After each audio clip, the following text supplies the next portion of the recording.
जय जिन दर्शकों, आप सभी का स्वागत है जिनवाड़ी चैनल पर। मैं शिफाली जैन आप सभी के समक्ष फिर उपस्थित हूँ विशेष कार्यक्रम भक्तामर स्तोत्र अर्थ सहित में।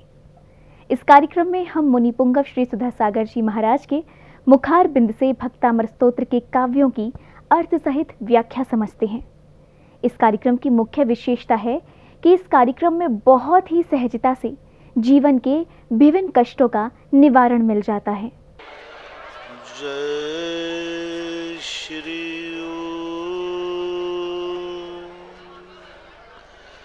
नमः सिद्धेभ्यः। जय श्री नमः सिद्धेभ्यः।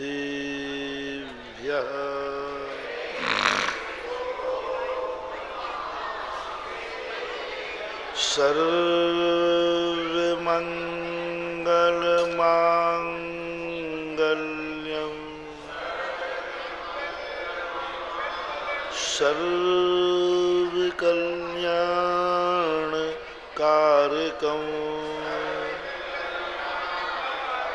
प्रधानं सर्वधर्माणां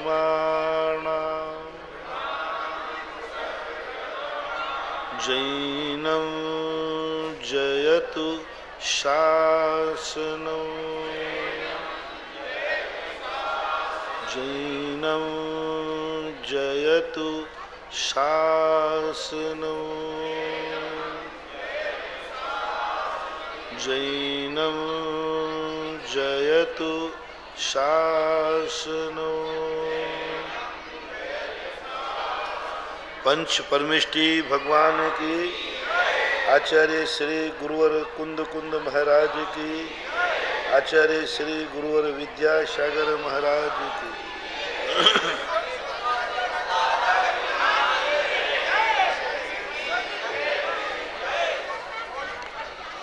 ओम ओम शांति शांति। किताबें बहुत सारी हैं, सबको मिल जाएंगी।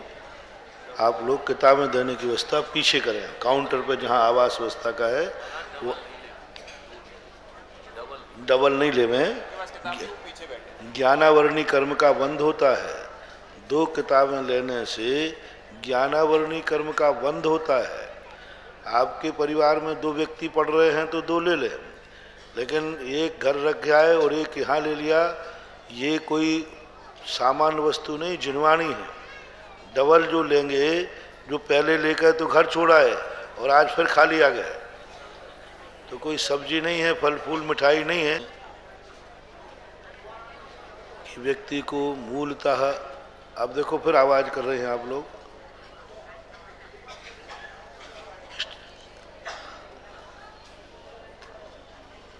आप लोग क्या कर रहे हैं यहाँ बाजू में बैठे बैठे? सामान्य रूप से पूर्णतः अनंत शक्तियों का पिंड होता है, लेकिन उसके प्रकट होने की जो स्थितियां हैं वो अनादि अनंत काल से नहीं रहती। शक्ति होना अलग है और उसकी व्यक्ति होना अलग है। जब व्यक्ति के अनुभव में आती है उसकी व्यक्ति, तो जितनी उसकी व्यक्ति अनुभव में आती है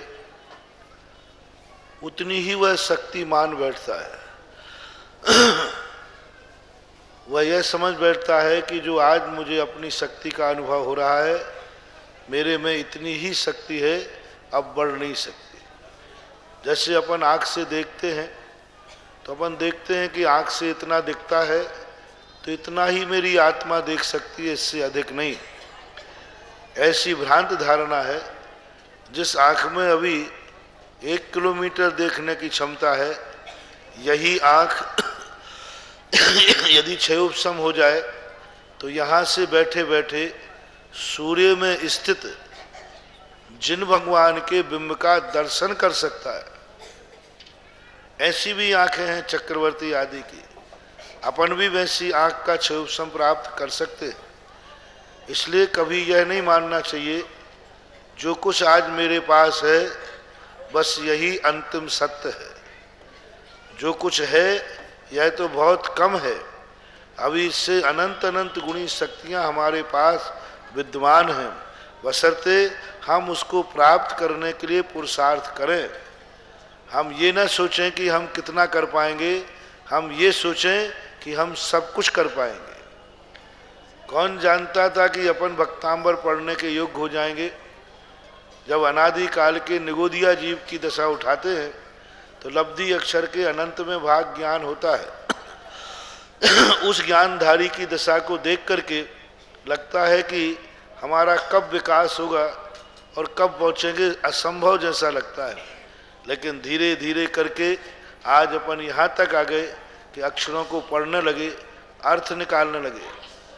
करत करत अभ्यास के जड़मति होत सुजान, रस्सी आवत जावत है सिल पर पड़त निशान। अभ्यास करने की ठान लो।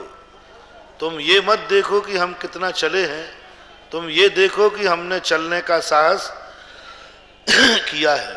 हम ये सोचते हैं कि हम कितना सा चल पाएंगे। अरे एक कदम सही, चलो तो सही। धीरे धीरे अभ्यास पड़ जाता है तो हमें बहुत बड़ी उपलब्धियां हो जाती हैं। दौड़ लगाने वाले ही मंजिल पर पहुंचते हैं, सो बात नहीं। धीमे चलने वाला कछुआ भी खरगोश से आगे निकल जाता है, बस निरंतर चलता रहे। बताते हैं कि चाणक्य ने चंद्रगुप्त के लिए विष कन्याओं से बचने के लिए जहर पिलाना शुरू किया। और जहर कोई पी नहीं सकता, लेकिन उसने एक आधी बूंद से जहर पिलाना शुरू किया। प्रतिदिन वो थोड़ा सा जहर बढ़ाता जाए, सुई की नोक में जहर को लेता और दिन भर जो पानी पिएगा उसमें डाल देता। इतने पानी में जहर का महसूस नहीं हुआ। बढ़ाते बढ़ाते बढ़ाते बढ़ाते बढ़ाते एक दिन उसने पूरी शीशी पर पहुंच गया और पूरी शीशी पानी में डाल दी, लेकिन चंद्रगुप्त मरे नहीं। चाणक्य कहता है हमारी सफलता हो गई। यानी जो एक शीशी जहर अब पचा सकता है, अब इसे दुनिया का कोई जहर इसे मार नहीं सकता, क्योंकि इतना अधिक जहर कोई मिलाएगा ही नहीं। परिणाम ये निकला वहां कि एक छोटी सी बूंद से जहर भी शुरू किया जाए तो व्यक्ति जहर पीने के बाद भी मरेगा नहीं। अभ्यास की बात है, शरीर वैसा ही ढल जाता है।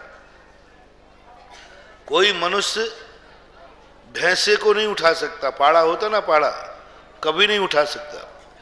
लेकिन एक विदेश में एक व्यक्ति ने भैंसा को उठा करके दुनिया के सामने आश्चर्यचकित कर दिया। भैंसा बहुत अच्छा भैंसा, 2-4-5 क्विंटल का उसका वजन होगा। इतना भैंसे को उठाकर कंधे पर रख लिया उसने। लोग सारे आश्चर्यचकित हो गए कि इतनी शक्ति इसमें कहां से आ गई। कोई गॉड गिफ्ट है, कोई देवताओं का वशी कर लिया है, अथवा कोई दवाई आदि ऐसी खा ली है जिसमें इतनी ताकत आ गई। उसकी पूरी जांच हुई, कुछ भी नहीं पाया गया। अंत में सबने कहा भाई आप ही बताओ कि आपने इतने बड़े पाड़े को कैसे उठा लिया। तो उन्होंने कहा कि मैं पाड़े को उठाने का उसी दिन से अभ्यास कर रहा हूं जिस दिन से इस पाड़े ने जन्म लिया था। प्रतिदिन दिन भर में उसी को उठा। अब जन्म लिए पाड़े को उठा सकते हैं कि नहीं उठा रहे। अब वो एक दिन में थोड़ी पूरा बढ़ जाएगा। अब वो प्रतिदिन बोले दिन भर में यही करता रहता हूं। मेरे मन में भाव आया एक बार गिनीज बुक में नाम लिखाना है। तो मैं पढ़ा लिखा तो हूं नहीं, कोई आविष्कार कर नहीं सकता। मेरे पास तो मैं भैंस था, पाड़ा था, तो मैंने कहा इस पे भी हो सकता है। और प्रतिदिन पाड़े को दिन में 10 बार कंधे पे उठा के रखता, उतारता। प्रतिदिन करते करते वो पाड़ा बड़ा हो गया और बड़े होने के बाद भी वो यूं उठा लेता जैसे आज के जन्मे हुए पाड़े को उठा रहा है। आप चाहो तो हाथी को उठा सकते हो, हाँ, लेकिन हाथी को जब से जन्म लेवे तभी से उठाना चालू करना ताकत की चीज है। बहुत सारी शक्तियां अभ्यास से प्राप्त होती है। हम हर कार्य में थक जाते हैं, हताश हो जाते हैं। छोटी सी विफलता हमें मिलती है, हम अपने आप में साइड में हो जाते। नहीं, विफलता को तुम विफलता मत मानो। तुम्हारी जो विफलता है आगे सफलता में बड़ी काम आएगी। विफल हो गए तो इसे हताश मत हो, पुनः आगे बढ़ो, पुनः आगे बढ़ो। जो तुम्हारी जिंदगी है वही नहीं। हमने शिविर में देखा, ऐसे ऐसे बच्चे आ जाते हैं जो कहते हैं 1 घंटे भी हम प्यासे नहीं रह सकते महाराज, और वे शिविर में आने के बाद 10-10 उपवास कर जाते हैं। अभ्यास के कारण, वातावरण के कारण। मात्र एक साहस होना चाहिए। एक छोटा सा साहसी व्यक्ति यदि है तो बहुत बड़ा काम हो सकता है, लेकिन साहस तो आपको ही करना पड़ेगा। यदि आपका साहस है तो महान शक्तियां भी आपके साथ लग जाएंगी। एक बार एक पक्षी के अंडे समुद्र में तूफान आया और एक चिड़िया के अंडे समुद्र में बह गए। समुद्र में जैसे चिड़िया के अंडे बहे, चिड़िया को बड़ा क्रोध आया। बोले इसके पास पानी है तो क्या हुआ, मेरे अंडे बहा ले गई। और चिड़िया में इतना क्रोध आया, इतना क्रोध आया, उसने ठान लिया मैं इस समुद्र को सुखा के रहूंगी, इस समुद्र को मिटा डालूंगी, मैं सुखा के रहूंगी। और बस बाहर से रेत लावे और एक रेत समुद्र में डाले। बोले मैं इसको समुद्र को रेतीला बना दूंगी, पानी नाम की चीज नहीं लगेगी, रेत ही रेत हो जाएगी। चिड़िया प्रतिदिन सुबह उठे, बस एक रेत का दाना उठावे और समुद्र में डाले। लोगों ने पूछा, पक्षी लोग आ गए, बोले चिड़िया क्या कर रही है? बोले समुद्र को सुखा रही हूं। तो बोले कैसे सुखाएगी? बोले देखो मैं रेत डाल रही हूं। सारे पक्षी हंसे, बोले पागल हो गई। एक एक रेत का दाना डालते डालते जिंदगी भर में कितने रेत डाल पाएगी, लेकिन समुद्र भरने वाला नहीं है। चिड़िया कहती है मेरा समय खराब मत करो, मुझे रायचंद और हुकमचंद नहीं चाहिए, ज्ञानचंद नहीं चाहिए, मैंने लिया है, मेरा डिस्टर्ब मत करो। यदि आपको रहम है मेरे ऊपर तो आप मेरी सहायता करना हो तो करो, नहीं तो पधारो। सहायता करना हो तो करो। बोले चिड़िया मर जाएगी, अपनी पूरी जाति भी लग जाए तो भी समुद्र नहीं। बोले कुछ नहीं, मैं किसी की नहीं सुनूंगी, मैं समुद्र को सुखा के रहूंगी। आपको यदि अपनी जाति की इज्जत है तो सहायता कीजिए, सलाह की कोई जरूरत नहीं है। पक्षियों में तेज आ गया कि इज्जत का सवाल है, सारे पक्षी लग गए उसी में। सारे पक्षी रेत लाते कुएं उसमें डालते। एक दिन क्या है कि पक्षी किसका वाहन है बताते, किसी देवता का वाहन। गरुण तो गरुण ही है, उनका देवता, कोई भी एक भगवान का एक शक्ति है, महाशक्ति, उसका वाहन है। अब उसने एक दिन उन्हें कहा कि साहब मैं छुट्टी पे जाना चाहता हूं, आपके लिए कोई काम तो नहीं है? बोले नहीं, आज जाओ घुमाओ, आज कोई काम नहीं है। तो गरुण पक्षी अपनी जाति में घूमने के लिए गया। गरुण यानी पक्षी होता है, घूमने। सारे पक्षी कहीं मिले ही नहीं जंगल में। देखा तो समुद्र के किनारे बड़ी मेहनत कर रहे। बोले क्या कर रहे हो? बोले साहब मैं समुद्र को सुखा रहा हूं। बोले क्यों? मेरी चिड़िया के अंडे समुद्र खा गया, बहा के ले गया, मैं सुखा के रहूंगा। गरुण जी हंसते हैं, बोले पागल हो गए हो, तुम सारे पक्षी मर जाओ तो भी समुद्र नहीं सूख सकता। सारे लोगों ने कहा, बोले गरुण जी महाराज यहां सलाह की और हुक्म की जरूरत नहीं है। यदि आपको अपनी जाति की लाज रखना है तो सहायता कीजिए, नहीं तो पधारिए अपने भगवानों के पास, उन्हीं की सेवा करना। गरुण को थोड़ा पानी चढ़ाया। बोले जब जाति का सवाल है तो अब तो अपन को लगना ही पड़ेगा। तो गरुण जी भी लग गए। इतने में वहां पर जो इनकी सवारी थी देवता की, देवता कहता है गरुण जी आज भी छुट्टी पे है, नहीं आए, एक दिन की छुट्टी लेकर गए, ये तो एब्सेंट हो गए। भेजा गया किसी को तो गरुड़ जी ने कहा साहब हमारी जाति का कार्य है, मैं नहीं आ सकता हूं, आपको निकालना है नौकरी से तो निकाल दो। ब्रह्मा जी ने कहा कि मामला तो गड़बड़ है। ब्रह्मा जी खुद आ गए या देवता जी आ गए।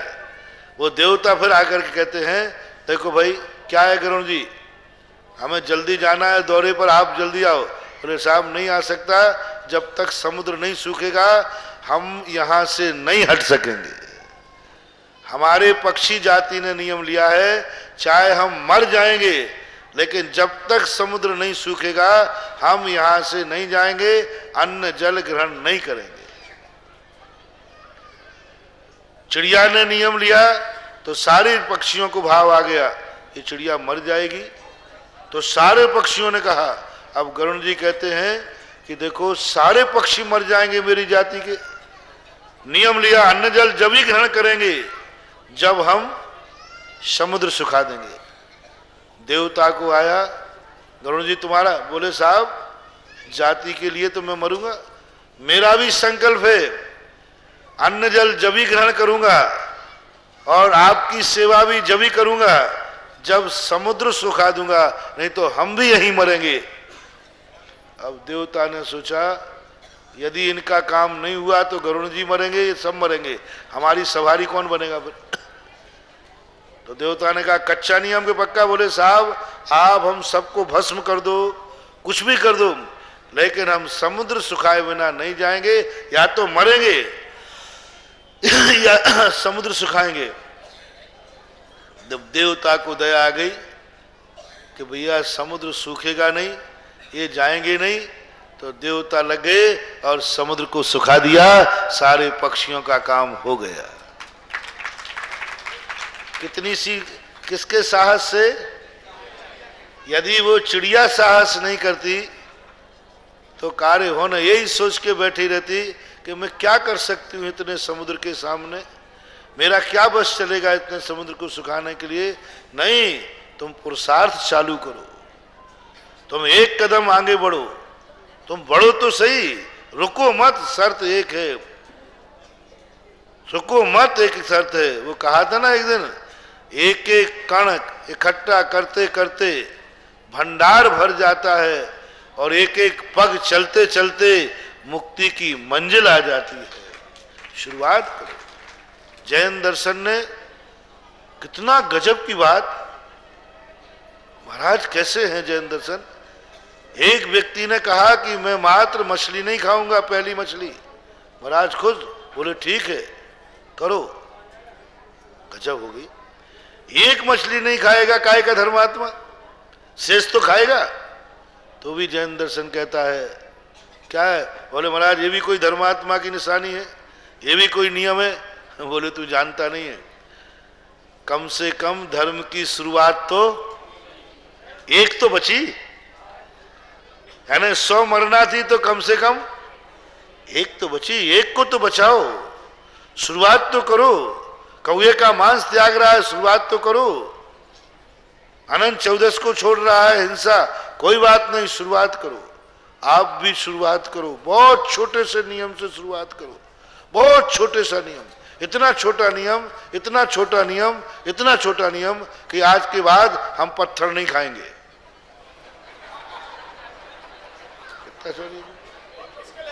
अब पत्थर तुम खा ही नहीं पाओगे, दांत टूट जाएंगे तुम्हारे। बताओ कौन कौन पत्थर खाता है, तो यही त्याग ले लो।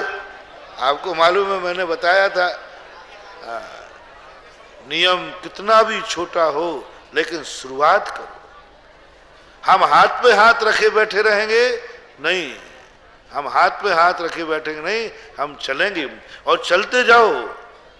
और आप ये मत सोचो कि अब मैं विराम कर लूं, नहीं, मेरा तो सूत्र ही है। सफलता प्राप्त करना हमारा लक्ष्य नहीं है, हमारा लक्ष्य है हम पुरुषार्थ करेंगे। कर्म करना मेरा लक्ष्य है, सफलता प्राप्त करना मेरा लक्ष्य नहीं है। कर्म किए जाए इंसान, जो हम चाहते हैं उस तरफ मुखबर कर लो। चलो ठीक है, इतना सस्ता कर दिया। जो हम चाहते हैं उसको मुखभर कर लो, उसकी तरफ इतना सा नियम ले लो, जिससे मैं चाहता हूं उसको मैं पीठ नहीं दिखाऊंगा। बस इतना। जिसे मैं चाहता हूं उसे तुम एक बार देख लो बस। जो तुम चाहते हो उसको मन को प्राप्त करने के लिए एक बार संकल्प कर लो बस। आप चिंता मत करो कि तुम्हें प्राप्त होगा कि नहीं होगा, तुम चलो आगे।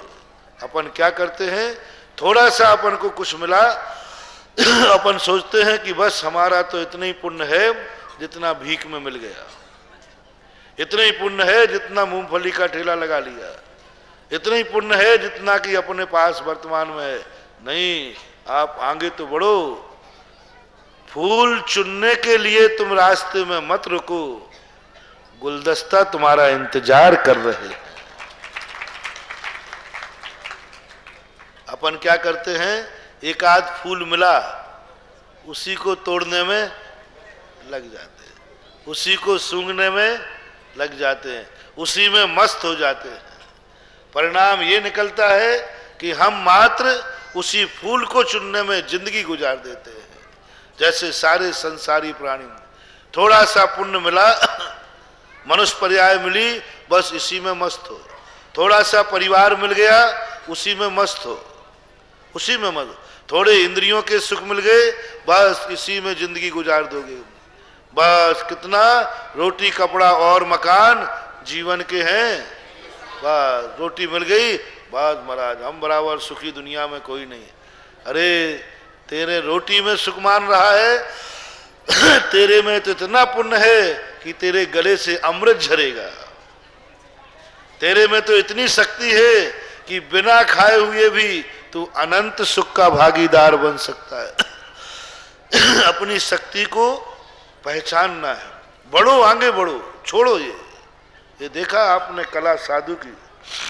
साधु जितना तुम्हारा उसका वैभव आता है, इतना सारा वैभव कर्म से मिला था, सब छोड़ के आ गया। चक्रवर्ती पद मिला था, छोड़ के आ गया। पागल कुत्ते ने काटा है इसको। अक्षय निधियां किसकी यहां पैदा होती हैं? कौन अक्षय निधियों को पैदा करता है? बड़ी मुश्किल से तो मिला सुदर्शन चक्र और छोड़ के आ गया। इतना बढ़िया परिवार मिला, सब कुछ मिला, छोड़ के आ गया। वो कहता नहीं चाहिए मुझे। बोले साहब देखो ये बहुत दुर्लभ है। बोले नहीं, मैं इसके योग्य हूं क्या? मेरा इतनी सी औकात, मेरा ये अपमान है। सम्यक दृष्टि कहता है मेरा ये अपमान है कि मैंने इतना पुण्य किया जन्मांतरों में कि मुझे ये इंद्रिय सुख दे रहे हैं, सुदर्शन चक्र मिल रहा है, ये मेरे इज्जत के खिलाफ है, ये इज्जत के खिलाफ है। मैंने एक बार कहा था, अष्ट द्रव्य का एक प्रतीक मैंने चिंतन किया, प्रतीक चिंतन किया कि चंदन और जल आप भगवान के सामने ले जाके क्यों चढ़ाते हैं? चंदन तो ताप मिटाने वाला है तो एक तो प्रतीक है विधि रूप में और एक प्रतीक है निषेध रूप में। भगवान मुझे चंदन मिल गया है, इसलिए आप ये मत समझना कि मैं शीतलता में संतुष्ट हूं। मुझे शीतलता चाहिए थी, आपके प्रताप से मुझे चंदन मिल गया है, इतने में मैं संतुष्ट होने वाला नहीं हूं। ये मेरा अपमान है, ये पड़ा चंदन तुम्हारा, संभालो। मैं इस चंदन में संतुष्ट होने वाला नहीं हूं। मुझे तो वो चंदन चाहिए जिससे संसार ताप का नाश हो। इस चंदन से तो शरीर का ही ताप जाता है, संसार का ताप व्यंजन लेके पहुंच गया। भगवान आप ये मत समझना कि मेरे भूख लगी थी तो आपने रोटियां दे दी, ये संभालो तुम्हारा भोजन। नैवेद्य, ये मेरा अपमान है, मैं इतने में संतुष्ट नहीं हूं। मैं ऐसा भोजन चाहता हूं जिसके खाने के बाद दोबारा भूख न लगे। ऐसे आठों द्रव्यों का आदिनाथ के पूर्वभाव का जीव जब समोषण में पहुंचा, भगवान को समोषण में बैठा देखकर, भगवान का तेज देखकर, वैभव देखकर के बौखला गया। बोले पिताजी ये क्या तमाशा है? आप तो कह रहे थे कि मैं पूरा राजपाट, मेरे पुण्य से जितना वैभव मैंने कमाया जितना वैभव मुझे मिला मैं सब तुझे दे के जाता हूं तुझे दे के जाता हूं। और सारी जनता ने कहा तेरे पिता संपूर्ण जिंदगी भर के पुण्य का फल तुझे सौंप के चले गए।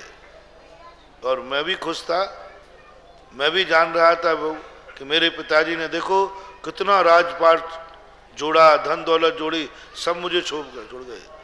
आज पता चला आपकी अंदर की दशा का, आज चला पता कि आपने मेरे साथ कितनी बेईमानी की है। असली माल लेके आ गए और नकली हमें देके आ गए। असली पद तो तुमने ले बचा के रख लिया और नकली पद मुझे देके आ गए। नहीं भगवान, मैं अब संतुष्ट होने वाला नहीं हूं। मुझे पता चल गया कि आपने मेरे साथ धोखा किया है। आपने मुझे खिलौना देके आ गए, जैसे एक संसारी पिता मां करती है, बेटे को बहलाने के लिए खिलौना दे देती है। पापा आप गाड़ी लाए, मुझे भी लाओ, तो 5 रुपया की लाके दे देता है, पकड़े, वो खुश हो जाता है, मस्त हो जाता है, पापा की गाड़ी और मेरी भी गाड़ी।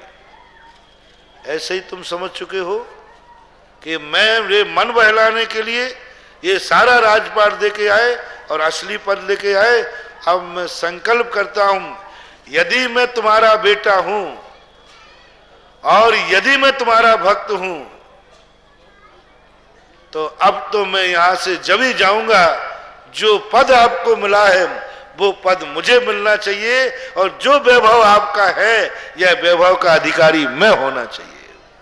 यदि मैं आपका भक्त हूं या बेटा हूं, मुझे नहीं चाहिए राजपाट, मुझे नहीं चाहिए खिलौना। मुझे बहला दिया गया, मुझे अटका दिया गया इसमें। ओह, कहाँ है राजपाट इस समोषण के सामने, कहाँ है वो राजा का पद अरहंत पद के सामने। और ऐसा भाव करने लगा, नहीं, यदि मैंने भगवान को कभी नमोस्तु किया है, यदि भगवान को मैंने गार्जियन माना है, भगवान को मैंने सब कुछ माना है, तो हे भगवान, हे ब्रह्मांड की शक्तियां, मुझे भी वही पद दिया जाए जो मेरे भगवान को मिला है। जो पद मेरे अंत में पिताजी ने प्राप्त किया, मैं भी ऐसे ही पद प्राप्त करके मरूं। ऐसे ही नहीं, भगवान को पाने के लिए भगवान का कुटुंबी बनना पड़ेगा। वसीयत ऐसे ही मिलने वाली नहीं है। कभी भगवान के पास जाकर के तुम दुनिया भर की चीजें मांग के आ जाते हो, पता नहीं क्या क्या मांग के आ जाते हो, मिल जाती है। चक्रवर्ती रोटियां मांगेगा, आराम से मिलेगी।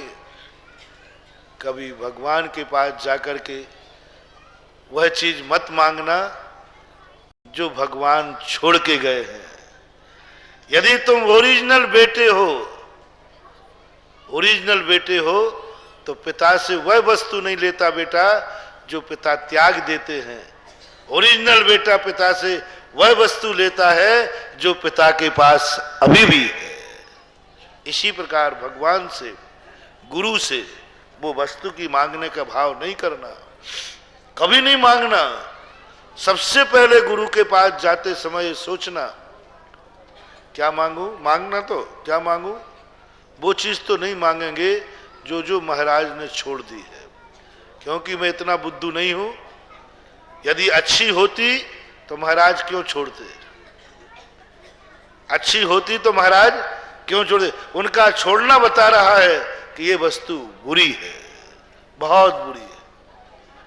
कभी मैंने एक बार कहा था, कहीं कोई व्यक्ति यदि साधु तुमसे कहे, लो ये ताबीज ले जाओ, ये यंत्र ले जाओ, तुम्हारी दुकान बहुत अच्छी चलेगी, बहुत पैसा आएगा, सावधान, लेने के पहले तुम तुरंत देख लेना कौन दे रहा है, कौन दे रहा है, साधु।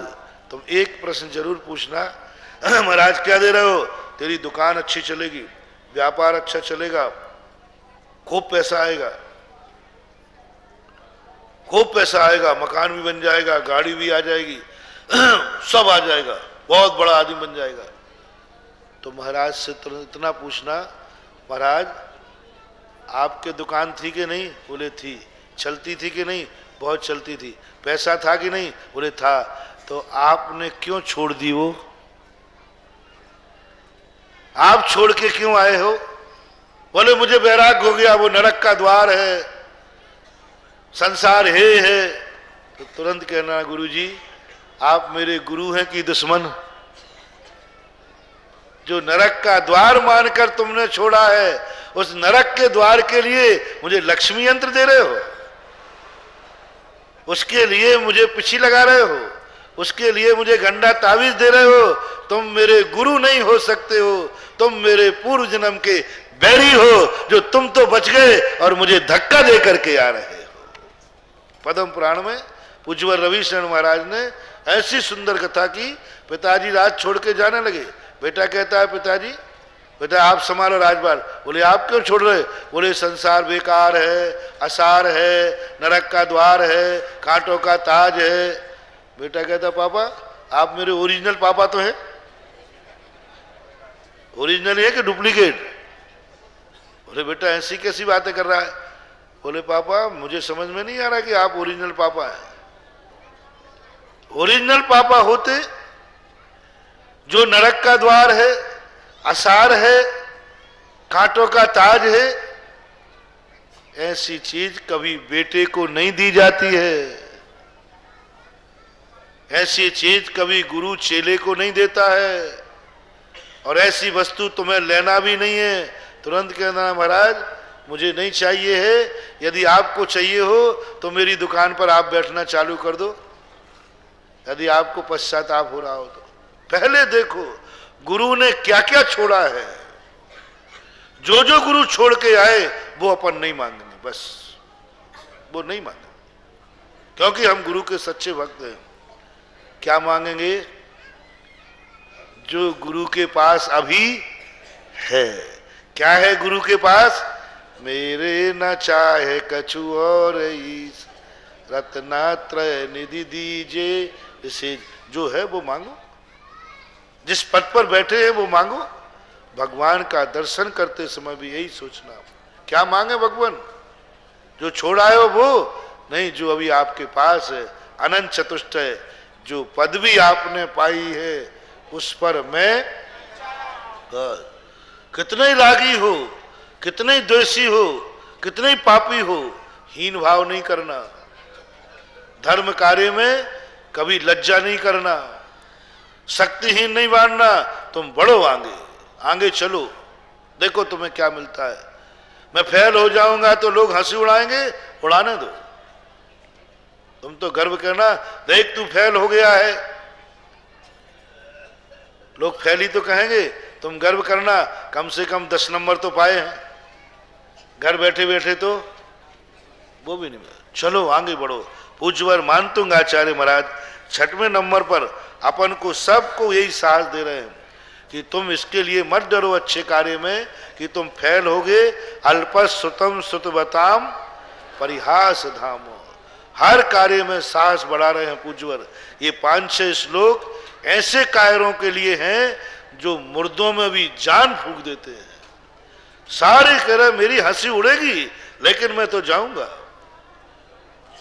कोई हम गलत कार्य करने नहीं जा रहे हैं जो शर्म लगे, मैं परमार्थ का कार्य करने जा रहा हूं। कहते ना, मर जाऊं मांगू नहीं अपने तन के काज, और परमार्थ के कारण मोह न आवे लाज। मैं धर्म करने जा रहा हूं, नहीं बनेगी तो नहीं बनेगी। कौन सी बड़ी बात है? जब स्वधर्म ही उनकी स्थिति नहीं कर पाया तो मैं नहीं कर पाऊंगा तो कौन सी बड़ी बात है? कह दूंगा मैं तो बुद्धिहीन था ही। तो ऐसा करके, और वो कोयल कैसी जो आम का मयूर देख करके, आम का मोर देख करके, आम में मोर देख करके मयूर नहीं कोयल, कोयल बोले नहीं तो वो कोयल नहीं। इसी प्रकार भगवान का दर्शन करते समय मुख से स्तुति नहीं निकले वो भक्त नहीं। निकलेगी ही निकलेगी, अपने आप निकलेगी। ऐसा करके, और ऐसी स्तुति के पीछे आप क्यों पड़े हैं? आखिर तेरी जिद क्या है? जब तेरे में शक्ति नहीं है, तू खुद कह चुका कि बालक है, तेरी हंसी उड़ेगी फिर भी तू करने को तैयार हुआ है। आखिर इसमें क्या आकर्षण है, क्या चाहते हो आप? ऐसी कौन सी ऐसी निधि है तेरी जो तू असमर्थ होकर के भी करना चाहता है? समर्थ होकर करे तो कोई बड़ी बात नहीं, असमर्थ है, करने की शक्ति नहीं है, फिर भी तू करने को उत्साहित है, क्यों करना चाहता है ये बता दे। पूज्यवर मानतुंग आचार्य देखो अपनी अंदर की बात बताते हैं। साधु किसी कार्य को कर रहा है कष्ट उठा करके, नियम से उसमें कोई ना कोई फायदा तो। बनिया 48 टेम्परेचर पे लाल टावल लपेट करके चद्दर के नीचे मंडी में बैठा है। बनिया तो सेठ है, एसी में बैठता है, कूलर पंखे में बैठता है, बड़ा पुण्यात्मा है, सेठ आदमी है। इतना पुण्य है कि 48 टेम्परेचर में इसको निकलने का सवाल ही नहीं है। घर में एसी लगा है, एसी में बैठने वाला व्यक्ति मंडी में चद्दर सेट के नीचे बैठा है, क्या रहस्य बता रहा है? बोलो, कोई ना कोई माल जरूर है। बिना माल के बनिया चद्दर के नीचे 48 टेम्परेचर बैठ नहीं सकता। एक बार किसी ने कहा बनियों की संख्या कम है, कोटा की बात है। एक नेता ने कहा बनिया वोट नहीं देंगे तो हमारा कौन सा फर्क पड़ता है। पर मैंने कहा ध्यान रखना, बनिया जिता नहीं सकता लेकिन बनिया हरा सकता है। हाँ, बनिया में जिताने की ताकत तो नहीं है लेकिन बनिया में हराने की ताकत है। आप तो देख लेना और करके देख लेना। मैंने भारतवर्ष के हर नेता के लिए चुनौती दी है, जिस हर नेता को चुनौती दी, पूरी समाज, जैन समाज जिस पक्ष में वोट नहीं देगी वो हारेगा, नियम से हारेगा ही हारेगा। हाँ, ये बात अलग है, जिस पक्ष में वोट देवे वो जीते, ये कोई नियम नहीं है, लेकिन हारेगा जरूर। और नहीं हो तो 1 साल करके देख लेना, पूरी जैन समाज संगठित हो जाओ और इस नेता को वोट नहीं दे रहे, सारा ललितपुर भी वोट दे देवे, गारंटी मेरी है वो हारेगा, हारेगा। क्यों? जैनी की नकल, एक जैनी है कहने को, उसके पीछे 100 वोट है। जो किसान लोग होते ना, वे कहते अपन में तो अकल नहीं, अपन तो सेठ जी से पूछ के दें। और किसान पूछा सेठ जी किसको देना है, सेठ जी ने कहा पागल है, इसको देना है अपन को, इसने तो ये किया। वो कहते हाँ सेठ जी। यानी 100 किसान है एक जैनी के पीछे, और 100 किसानों की वोटों का सवाल है। इसलिए ये मत मानना कि ललितपुर के अंदर 25,000 जैनी हैं, ये 2.5 लाख के बराबर नहीं, 100 का गुणा करो, करोड़ों के हैं। इसलिए अपनी ताकत बहुत बड़ी है, थोड़ी बहुत ताकत नहीं है। ऐसी स्थिति को आप विचार करो, साधु सब कुछ पाकर के, चक्रवर्ती का वैभव पाकर के इसको छोड़ रहा है, जिसके लिए लोग मर रहे हैं, एक एक कौड़ी को मरते हैं लोग, और उनको यूं छोड़ के आ गए। विद्युत चोर को यही तो हुआ था, यही तो स्थिति बनी कि जम्मू कुमार को इतना धन दौलत मिला, हम उसको लूटने आए, रात में आए, पकड़े जाए तो फांसी मिले। जिस धन के लिए हम मरने को तैयार हैं, उस धन की तरफ ये देख भी नहीं रहा है, उसकी तरफ देख नहीं रहा है। 4-4 अप्सराएं कन्याएं बैठी हैं, आंख उठा के नहीं देख रहा है। हम तो काली कुबड़ी, कोई भी बुढ़ा भी हो जाए तो चश्मा लगा के यूं यूं देखे, कौन निकला? स्त्री निकले भर आंख उठी जाती है। और ये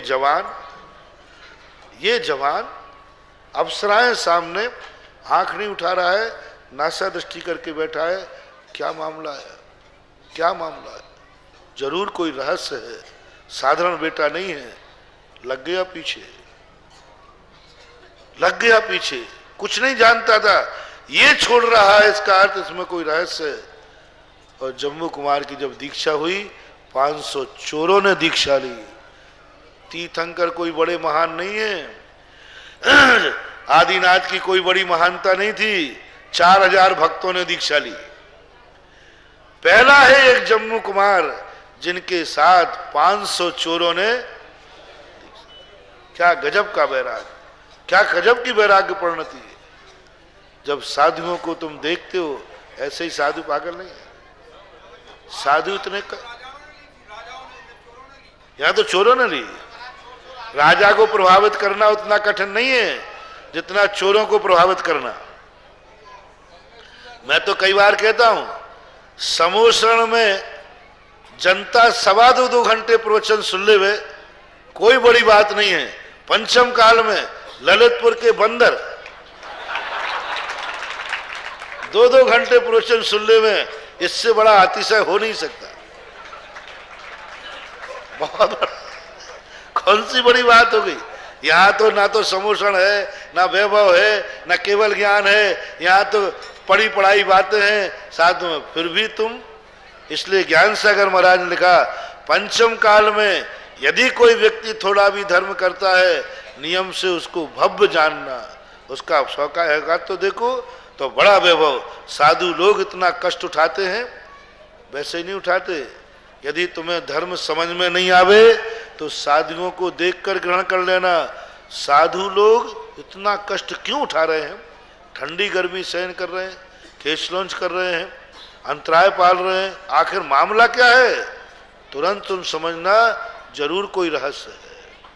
पीछे लग जाना, पीछे लग जाना। कोई तुमसे पूछे कहाँ जा रहे हो, बोले महाराज के पीछे। क्यों जा रहे हो, वो पता नहीं, आगे वाला जाने, आगे वाला जाने, मैं कुछ नहीं जानता हूं। जहां वो जाएगा वहां, क्योंकि मुझे मालूम है कि ये इतना बुद्धिमान है कि ये कहीं गलत रास्ते पर जा ही नहीं सकता। इसलिए अपन देख करके भी मन बन जाता है कि नहीं ये कर रहा है तो जरूर कोई ना कोई उसमें रहस्य होगा। तो अपन मानतुंग आचार्य महाराज भक्ति में जा रहे हैं। लोग कहते हैं भक्ति से कुछ नहीं होता। कल का प्रवचन याद रखना, बहुत महत्वपूर्ण बात थी, बड़ा चिंतन था गजब का, और सारे चुनौती दी है। कोई माई का लाल इस चिंतन का खंडन करके दिखावे। आत्मचिंतन करने से कभी पुण्य का बंध नहीं होता। शास्त्रों में स्पष्ट लिखा है, आत्मा भी मुख जो होता है, ना उसको पुण्य का बंध होता है ना पाप का। और यदि तुम्हें अपने संकट दूर करना है तो तुम्हें परमात्मा की भक्ति करना ही पड़ी। बिना उसके आपका पुण्य बढ़ने वाला नहीं। पाप काटने के लिए, पाप काटने के लिए आत्मा का चिंतन नहीं करना, पाप काटने के लिए परमात्मा का चिंतन करना, परमात्मा का चिंतन। कितनी गजब बात पूज्यवर वीरसेन स्वामी ने कही। मुनि महाराज बन गए, तीर्थंकर मुनि बन गए, लेकिन वे अपने निधत्त निकाचित कर्मों का क्षय नहीं कर पाए। पारसनाथ तीर्थंकर मुनिराज 10 भव का बैर भी नहीं भूल पाया, भोगना पड़ा। आदिनाथ तीर्थंकर बन गए, निधत्त निकाचित कर्म के अंतराय का बंध था, नहीं काट पाए, भोगना पड़ा। कितने बड़े मुनि बन जाओ, शुद्ध उपयोगी बन जाओ, आत्मानुभव में लीन हो जाओ, लेकिन निधत्त निकाचित कर्म क्षय को प्राप्त नहीं होगा। लेकिन पूज्यवर वीरसेन स्वामी ने श्री धवला जी में कहा, कितनी बड़ी बात कही, एकमात्र साधन है जिनेन्द्र देव के बिंब की भक्ति करने से ऐसे कर्म कट जाते हैं जो मुनिराज और तीर्थंकर भी नहीं काट पाते। ऐसे जिन बिंब दंशने ने निधत्त निकाचित कम क्षय दंशना दो। निधत्त निकाचित कर्म भी क्षय को प्राप्त हो जाते हैं भक्ति से। देखो, शुद्ध उपयोग से नहीं कह रहा हूं, कोई काम कभी कभी शुद्ध उपयोग से नहीं होता, वो सोपयोग से हो जाता है। निधत्त निकाचित कर्मों को क्षय करने की ताकत है भक्ति में। इसलिए कल जो मैंने कहा था, यदि संसार तुम प्रशस्त चाहते हो, संसार में तुम चाहते हो कि मुझे किसी कार्य में विघ्न ना आवे, मैं जिस कार्य को करूं वो आराम से हो जाए, मात्र एक साधन है, वो है भक्ति। और आपके पूर्व कर्म यदि बंधे हुए हैं, तुम्हें मालूम है कि मैंने बहुत पाप किए हैं, वे कर्मों का उदय नहीं आवे, उनके लिए भी आपको भक्ति ही करना पड़ेगी। दूर होगा तो भक्ति से होगा, अन्यथा दूसरा कोई साधन ना था, ना है और ना रहेगा। बस एकमात्र मुनि बन जाओ, कोई फर्क नहीं पड़ता। कर्म कहता है मुझे कोई फर्क नहीं पड़ेगा, मैं मुनियों को भी निपटा दूंगा। यानी पूरी जिनवाणी के अंदर कुछ कर्म ऐसे हैं जिनके लिए मात्र एक साधन है भक्ति। आपको जब ऐसे कार्य आ जाएं, दवाई काम नहीं कर रही, पुरुषार्थ काम नहीं कर रहा है, बंधुओं कोई दूसरा साधन नहीं, आप भक्ति में लीन हो जाएं और 7वें नंबर कड़े को इस श्लोक को पढ़ना चालू कर दें। त्वत् संस्तवेन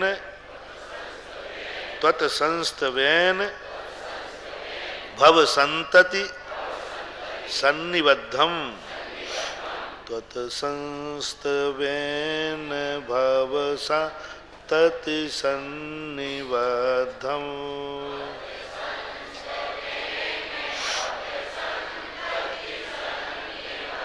पापम क्षणात् क्षयमुपैत शरीर भाजाम, पापम क्षणात् क्षयमुपैत शरीर भाजाम।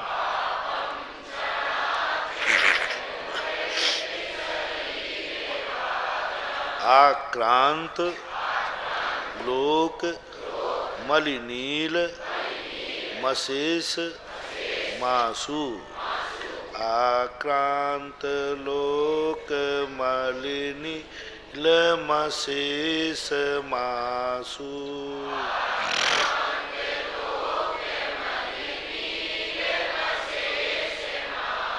सूर्यांशु सूर्यांशु भिन्नमेव सारवर मंधकारम, सूर्यांशु भिन्नमेव सारवर मंधकारम।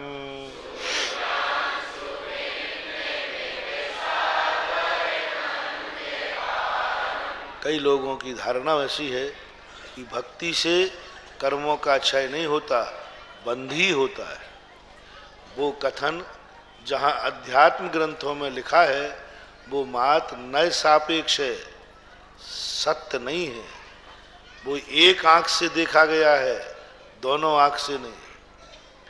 अध्यात्म ग्रंथों में अपन पढ़ते हैं कई बार, अमृतचंद सूरी महाराज ने तो स्पष्ट लिख दिया, शुभोपयोग अशुभयोग दोनों बंध के ही कारण हैं, इसलिए प्रतिषेध हैं, ये निर्जरा नहीं कराते हैं। वो निश्चय की दृष्टि है। अध्यात्म में निश्चय धर्म का मुख्यता से कथन होता है, लेकिन जब दूसरा न्याय कहता है तो दूसरा न्याय कहता है अरे भगवान की भक्ति से जो कर्म करते हैं वे शुद्ध उपयोग से भी नहीं करते, आत्मानुभूति से भी नहीं करते। और पहली बात कल जो मैंने कहा था, आत्मानुभूति का अधिकारी कौन है? कौन है? जिसको उदाहरण दिया था, थर्मामीटर दिया था। मैं हर चीज का थर्मामीटर दे देता हूं, अपने आप नाप लो और अपने आप देख लो और अपने आप में रास्ते चलो। थर्मामीटर क्या दिया था? देख लेना तुम आत्मानुभूति करने के अधिकारी हो। अभी परिवार तुम्हारा सब जिंदा है, बहुत हंसते खेलते हैं, सब मौज मस्ती में है। आपकी शक्ल कैसी है इस समय? बहुत मजे में। एक क्षण में पूरा परिवार मर गया, लाशें पड़ी हैं, आपका चेहरा कैसा हो गया? बस आप लौट आइए, मंदिर आ जाइए। आत्मानुभूति के चक्कर में पड़कर सिर से पहाड़ मत फोड़िए, सिर ही फूटेगा। जैसे जिंदा परिवार में आप चेहरे पर खुश मिजाज नजर आ रहे थे, सारे परिवार की लाशें पड़ी हैं उस समय, वैसे ही तुम खुश मिजाज नजर आओ तो तुम आत्मानुभूति करने के अधिकारी हो। जैसे तुम जीवित में नजर आ रहे हो, अभी मौत सामने खड़ी हो जाए, शेर सामने आ जाए तुम ऐसे ही मुस्कुराते बैठे रहना, तुम आत्मानुभव करने के अधिकारी हो। और यदि शेर आ जाए, अभी शेर तो क्या, मछली आ जाए तो चिकनगुनिया, तुम तो छोड़ो, मैं ही उठ के भाग जाऊं ऊपर। कोई कहता महाराज पंडाल में चिकनगुनिया आ गया, तो मैं कहता भैया मैं तो भाग रहा हूं, मुझे तो पैर चाहिए, कल भोजन कैसे करूंगा। क्या पागलपन मचा रखा है। ये अध्यात्म, ये आत्मानुभूति, ये कूंजड़े का बाजार नहीं है, गाजर मूली नहीं है कि लाओ खरीद लाओ। ये वो परिणति है जिनके अंदर इतना वैराग्य जाग जाता है, जिंदा बेटे और मरे बेटे में कोई अंतर नहीं है, जिंदा बेटे और मरे बेटे में कोई अंतर नहीं है। शरीर के टुकड़े टुकड़े हो रहे और शरीर साबुत है, इसमें कोई अंतर नहीं है। ऐसी अनुभूति जब प्रकट हो जाए तो आत्मानुभूति की तरफ बढ़ना, समय सार पढ़ना अलग चीज है और समय सार को उतारना अलग चीज है। मैं शुद्ध हूं, मैं बुद्ध हूं, और भोजन करते समय थोड़ा नमक कम हो जाए तो मैं क्रुद्ध हूं। अरे एक छोटा सा नमक नहीं मिला, वो कह रहा था मैं शुद्ध हूं। एक द्रव्य दूसरे द्रव्य का कुछ नहीं करता, तो मूर्खानंद नमक क्या कर रहा है ये बता दे, क्रोध हो रहा है। मतलब एक द्रव्य का द्रव्य दूसरे द्रव्य का कुछ नहीं करता। तो खाने बैठा तो इसमें नमक नहीं है, मजा नहीं आ रहा। अरे नमक भिन्न है, रोटी भिन्न है, जीभ भिन्न है, पेट भिन्न है, तू भिन्न है, फिर नमक क्या कर रहा है भैया। मैं तो समझता हूं जिन जिन की आत्मानुभूति होती है वे ऐसा बिना नमक का भोजन ऐसे खाते हैं, ऐसे खाते हैं, ऐसे खाते हैं जैसे हमारे पूज्य आचार्य विद्यासागर महाराज का। देखो नीरस भोजन ऐसे चटकारे लेके खाते हैं कि तुम सरल भोजन भी नहीं खाओ। कभी आचार्य जी भोजन करते थे ना, ऐसे मजे से खाते हैं जैसे ये बता रहे आजा तू भी, ऐसे आदत। क्या फर्क पड़ता है, एक द्रव्य दूसरे द्रव्य का कुछ नहीं करता। जब तक तुम्हारे मन में ऐसी परिणति बने कि नहीं नमक तो चाहिए ही, बेटा तो जिंदा चाहिए ही, हाँ अनुकूलताएं तो चाहिए ही, तब तक मेरा महानुभाव बहुत करुणा दया करके कह रहा हूं, आत्मा के मार्ग पर मत जाना, परमात्मा के मार्ग पर जाना, आत्मा को पा जाओगे। मत जिंदगी भर मर जाना, कभी तुम्हारी आंख अपनी आंख को नहीं देख पाएगी। कितने प्रयास कर, कैसे मूर्ख अज्ञानी हो गए और कैसे लोग भटक गए। आओ मैं हमें तुम्हारी आत्मा दिखाता हूं, आओ मैं तुम्हारी आत्मा दिखाता हूं। कितनी अज्ञानता। तीन काल में मति और सुत ज्ञानी ज्ञान अरूपी को विषय बना ही नहीं सकता। ज्ञान कौन से हैं? मति ज्ञान और सुत ज्ञान, और ये दोनों ज्ञानों का विषय नियम से रूपी ही है। और ये दोनों ज्ञान इंद्रिय और मन से ही प्रवृत्त होते हैं। दो बात मन और इंद्रिय के बिना इनका व्यापार नहीं चलता, और साथ में रूपी को विषय बनाते हैं। आत्मा इंद्रिय का विषय ही नहीं है और आत्मा तो अरूपी है। और मति शुद्ध ज्ञान वाला व्यक्ति आत्मा को देखना चाह रहा है, अनुभूति करना चाह रहा है, साक्षात्कार करना चाह रहा है, वो सिर से पहाड़ फोड़ रहा है। दर्शकों, आपने देखा ही कि भक्तामर स्तोत्र के ये अद्भुत काव्य कितने चमत्कारिक हैं। सौभाग्यशाली हैं हम जिन्हें मुनिवर के मुखार बिंद से इस स्तोत्र में छुपी अद्भुत शक्ति को समझने का अवसर मिल रहा है। दर्शकों, अब मुझे दीजिए आज्ञा और आप देखते रहिए जिनवाड़ी चैनल। जय जिनेंद्र।